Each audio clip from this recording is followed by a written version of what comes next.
Graça e paz, Tiago aqui. Adriele. Estamos aqui para entregar a tarefa do panorama bíblico.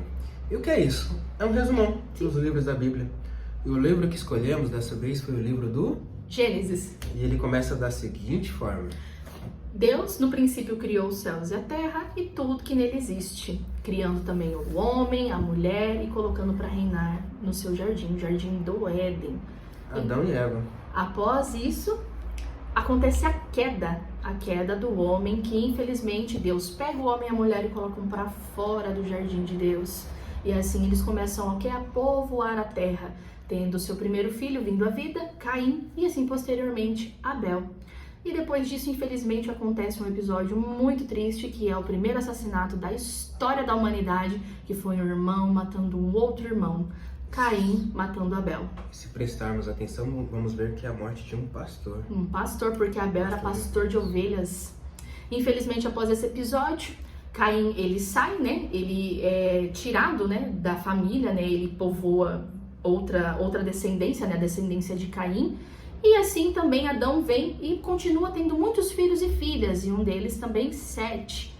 Após muito tempo, a terra toda povoada e Deus olhando todo o pecado na terra e o povo perverso, cheio de iniquidade, que não agradava aos olhos do Senhor, Deus queria dar um restart em tudo isso. E só se encontrou um justo nesta terra, chamado o quê?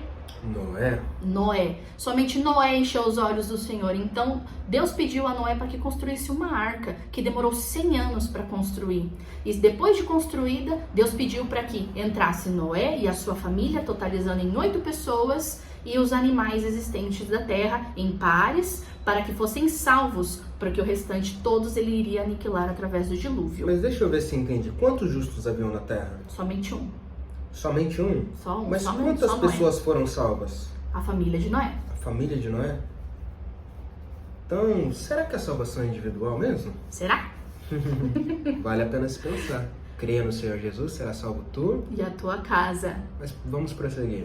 Então, após isso, entra Noé e sua família na arca, chove 40 dias, 40 noites e toda a movimentação que acontece do dilúvio. Após eles saindo, eles começam a repovoar a terra novamente, né? Após isso. E depois de um tempo, as pessoas ficaram com medo de novo de Deus mandar o dilúvio sobre a terra. O que aconteceu? Começaram a construir uma torre muito alta, do qual ela tocasse os céus. Caso Deus mandasse o dilúvio novamente, eles estariam salvos. Porém, eles não sabiam que Deus fez uma aliança com Noé quando terminou o dilúvio. Que Deus prometeu que jamais destruiria a terra novamente com o dilúvio. O que ele fez? Fez uma aliança com Noé e colocou nos céus o arco de Deus, que simboliza a aliança de Deus com Noé. Que hoje em dia nós conhecemos como arco-íris, porém não é arco-íris, é arco de Deus. Arco de Deus. E assim agora eu passo para o Tiago finalizar e continuar a história. Então Deus ele fala, o homem é um só, tem um só propósito, um só objetivo. Eles conseguem tudo o que eles querem. E realmente eles conseguiriam unificar uma cidade única, conseguiriam alcançar até o topo dos céus ali. Então Deus ele faz essa divisão. Mas a história continua, ela não para aí. Vem o conhecido como pai da fé, Abraão. Sim. Deus ele precisava estabelecer um povo, uma cultura, uma nação. E com quem ele começou isso? Com Abraão, filho de Terá. Só havia um problema, a esposa de Abraão era estéril. E como gerar uma multidão, uma nação, através de alguém que é estéril? Então Abraão ele tenta dar uma ajudinha para Deus, um empurrãozinho. Sara oferece a sua concubina, Agar, para que tivesse um filho. E tem o seu primeiro filho, com o nome de Ismael. E Deus, como é um Deus que não volta atrás da sua promessa, ele faz uma grande nação de Ismael. Porém, essa não era a vontade do nosso Senhor. Ele queria que viesse realmente da semente de Abraão e da sua esposa legítima, né? Depois de muitos desenrolares, acaba nascendo o seu filho da promessa, que é o Isaac, do qual Deus pede em sacrifício. Todos os lugares que Abraão ia conquistando, ele ia levantando altares de sacrifício, sabia disso? Sim. Porém, no dia que ele alcança a promessa dele, ele não levanta o altar. Sim.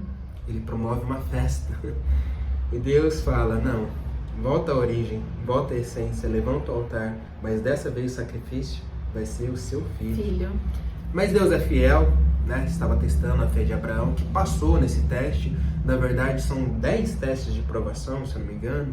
E ele passa em todos, por isso é considerado o pai da fé. Sim. E de Isaac vem Jacó e seus vários filhos. Porém, os filhos de Jacó tinham ciúmes do seu predileto, que era o sonhador chamado José. Então eles vendem José e dão ao seu pai como se ele estivesse morto, na verdade. José é dado por morto. Infelizmente. Mas depois de várias e várias situações, José ele vai parar no Egito e acaba sendo até o governador do Egito, administrando toda a comida, dado como pai de Faraó. Sim. Mas como assim pai de Faraó? Se Faraó era até mais velho do que ele. Por quê? Porque ele administrava a comida. E biblicamente, aquele quem dá o alimento, que traz a provisão, é conhecido como pai. Porque pai não é quem faz, pai é quem? Alimenta. Quem alimenta, quem cria, Quem não é cria. verdade? Então José está extremamente chateado, revoltado com seus irmãos. Muitos anos se passam e esses mesmos irmãos vão até ele buscar alimento, buscar comida, porque havia uma grande fome naquela região, naquele tempo. E depois dele acabar se revelando quem ele era, porque os seus irmãos nem o conheciam mais, por conta de toda aquela cultura egípcia que ele estava inserido, Sim. ele acaba os perdoando, mas em vez de fazer parte das tribos de Israel, dos filhos de Jacó, ele coloca essa promessa sobre os netos, Sim. que são Manassés e Efraim. Efraim. Então ali se inicia as 12 tribos de Israel, que começa dentro do Egito. Posteriormente, a gente vai ter o livro do Êxodo, que vai falar sobre o cativeiro, sobre a libertação através de Moisés, mas isso Sim. fica para uma outra história e para um outro casal, um outro aluno. Sim. Então esse é o panorama bíblico, tentamos resumir o máximo possível, Sim. porque infelizmente não vamos Muita conseguir estar coisa. nessa aula de terça-feira, mas a nossa tarefinha está Tá em crédito, concluída. tá bom? Deus abençoe, Deus um forte abençoe. abraço e beijo no coração.